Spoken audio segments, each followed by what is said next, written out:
Hi, and welcome back to the channel. Thank you so much for clicking into this video. So in this video, I am going to teach you how to fix the Valorant error code 128 or the Vanguard Not Initialized error. So make sure that you stay until the very end of this video so you won't miss an important step or information. And without further ado, let's get on it.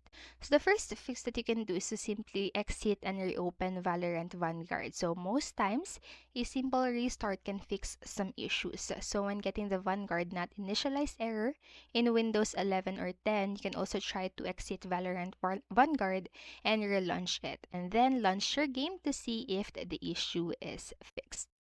And the next what you can do is to reinstall Riot Vanguard. So to do this, just simply follow the steps right here. So first, type add or remove programs to the search box in Windows 11 or 10 and click the result. So after that, locate Riot Vanguard and then click on install and then just launch Valorant and Vanguard will reinstall. And then next, what you can do is to disable Windows testing mode. So Windows testing mode allows you to run drivers that are not unverified, which may be crashing with Vanguard. So as a result, Valorant Vanguard not initialized error code 57 or 128 appears.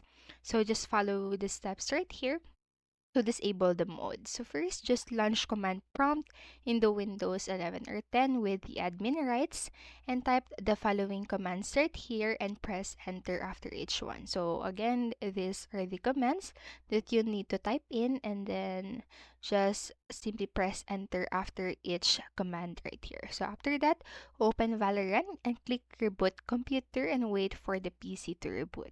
So the game should run without any issues. And so that's it for this video, and I hope this helped you.